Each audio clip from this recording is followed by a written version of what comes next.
Okay, the most important thing about being a coach is having athletes that are receptive to your coaching. These athletes, the prime athlete that we want to work with, I call the CHIMA. Okay, the CHIMA is a confident, hardworking, inspired, motivated athlete.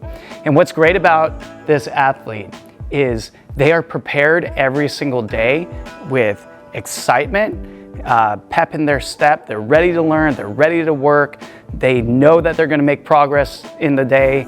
They're super positive, and they are the best athletes to work with, okay? Now, you don't just get blessed with having great athletes that just walk in the door. We all know this as coaches, right? So even if a CHIMA walks through the door, it is actually your job as a coach to maintain their status as a CHIMA, okay? That means that you need to do what you can to create an environment where they can consistently come through the door being a CHIMA. Now, if somebody is not a CHIMA yet, and you have an athlete maybe lacking a little bit of self-confidence, or is not too excited, or is a little bit worried about what they're going to do, or feeling a little bit ill-confident in any respect, that is your job to change the things that they are doing throughout the day to convince them that they are doing better and keep the ball rolling until they become a CHIMA. Once they are a CHIMA, it is your responsibility once again to maintain that status, okay? Once again, it is confident, hardworking, inspired, motivated athlete, and that athlete can pretty much conquer anything. Now, how do we do that, right? Yes, it's a great goal, but without a plan on how to get there, then we are driving blind. First and foremost, and I made this weird shape on purpose, okay? We'll get to that. First and foremost is safety. If an athlete, and safety and comfort. If an athlete does not feel safe in the skills that they're working on, especially upside down skills like handstands, right?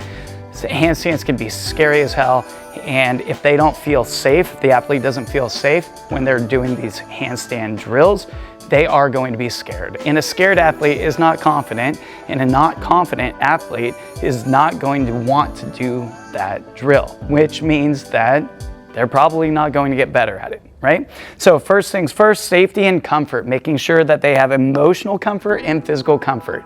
This isn't just for skills, this is also for when they walk into the gym. If somebody does not feel emotionally comfortable with you as the coach, it is your job to make them comfortable. They need to know that they can open up to you, to let you know if they suffered some sort of injury, or if they're having a bad day, or whatever the case may be. They need to feel comfortable communicating with you. And so having that emotional safety, that comfortability with their coach, with the environment that they're in, including the gym, is super, super important. Second thing, physical safety.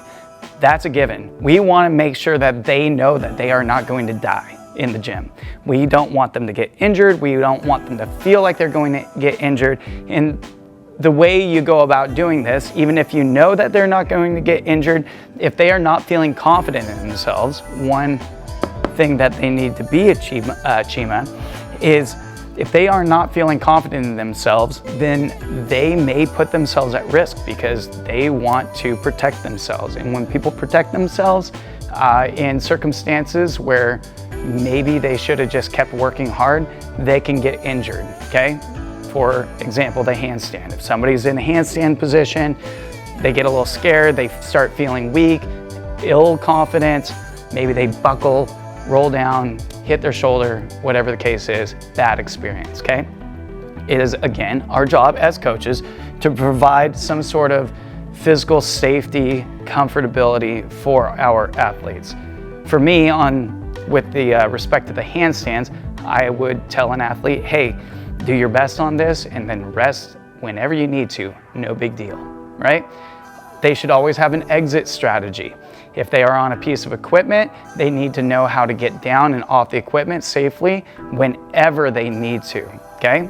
They should never feel like they're stuck there and then start freaking out, because if they freak out, then they are not going to want to do it again, okay? So again, safety, number one. Number 2, understanding. There's 3 parts to the understanding: the macro view, the day's goals, and the why, okay? So the macro view means that, say we go into the gym, I bring my client in, and I say, okay, well, we are going to work on bar muscle-ups today. This is the plan. And I tell them the movements, okay? These are the movements we're going to do. But they don't understand how it fits into the grand scheme of that bar muscle-up. That is where I need to give them a macro view, kind of like a bird's eye view of the movement from start to finish and where they are going with these drills for this movement, where they specifically apply to that movement pattern. For them to be able to understand from start to finish, wherever they might be working, that is where they are in the chain of events that create the entire movement pattern. Second thing is the day's goals. Don't just tell an athlete that we are going to be working on this today. Give them a goal. Today we're working on toes to bar. Last week you swung your legs to about 30 degrees toward horizontal, and today our goal is going to get to 35 degrees, and we're going to video that thing, right? So that gives them some sort of idea that there is a goal in place, that they have something to work toward. It's a small goal, but we'll get there. Let them know the day's goals, and then tell them why we are doing the thing. Not, hey, we're doing this drill, it's a part of the bar muscle up. Tell them why that drill is applicable to the bar muscle up, or whatever the case is, right? So they should know why. For them to understand the reason why they're doing these things, the reason why they're spending their time in the gym working with you on these things, is super important for them to have some sort of accountability. If they don't know why they're doing something, then maybe they're just not going to give it all. They need to know everything that you can possibly give them in a reasonable amount of time, and then they can move forth, okay? Third, consistency. Again, 2 parts, mental and physical consistency. Mental consistency. That means that the expectations that you lie out for them. Again, we'll take the bar muscle up for example. The piece by piece part of the bar muscle up. When you explain it to them one day and then you explain it the next, they need to know that there is nothing that's changing about that movement pattern that you are describing, and then they will believe you and they will trust you even more. You need to know what you're doing. You need to show them that you know what they're doing, and that makes them feel a little bit more consistent in trusting you because you have all your details down to the finest point. Physical consistency. Okay, physical consistency is movement pattern. Movement pattern, we'll say for toes to bar. If the movement pattern is their legs swinging up and up and up, and my goal is to have them swing their legs straight every time. If their legs are bending, but they typically stay straight, then I see an inconsistency, and it makes it easier from a coach's perspective to point these items out. Now, if somebody is inconsistent with their movement pattern, it is your job to break down that movement pattern to create some sort of consistency as a baseline and to grow from there. Growing incrementally from that baseline is what will slowly tease them toward the ultimate goal. Moving forth to the goal is success, measurable, and the cause, right? So success is, I've seen so many times coaches talking to their athlete and being like, that was better, or that looks good, or just something very vague. Now, a measurable success is not vague.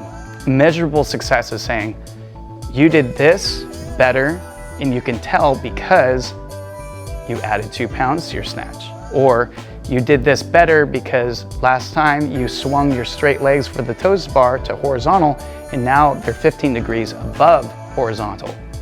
These things are measurable. They can be seen. If somebody's doing handstand marching and they've taken 4 steps, that is their PR, and then they take 5, that is a measurable success, and that gives them confidence in themselves that they are actually progressing toward their goals, okay? It is your job as a coach to give them goals that they can also reach. This is a good one. If you dangle a goal too far away from the athlete, they're not going to get there in a day. But if every single day you give them a small incremental increase from a movement pattern or from a rep range to just get one little bit closer to progress, then that is a measurable success that they can take home with them. It's going to make them feel good about themselves. And the cause. What caused your success today, athlete? Well, last week, your toes to bar were only swinging to horizontal, and I gave you the homework of working on hamstring stretches. Did you do those? Yes? Well, look, your feet are now swinging, your legs are now swinging 15 degrees above horizontal. It looks like the effort that you put into your hamstring stretches is now showing up with success. That will remind them that the work that they put into this movement is now paying off on the back end. This will continue and continue and continue to grow their confidence in you as a coach and themselves as an athlete. This is what I would call the spiral. It's not a circle, but a spiral to creating the CHIMA. So it does start with 1, 2, 3, and 4, and this is all in one day. Now, the 4 goes back to 1, but it's the next day. And instead of a circle being its own loop, it is more like a spiral where every time it crosses the day line, this is day 1, this is day 2, this is day 3, this is day 4, this is day 5. They are consistently growing that skill and progressing toward their goals. You're not starting over each time the athlete comes into the gym. By following this pattern and making sure that all of these boxes are checked, you will have a confident, hardworking, inspired by their success, motivated to work hard athlete that's ready to work hard for you every single time they come in. That is the CHIMA.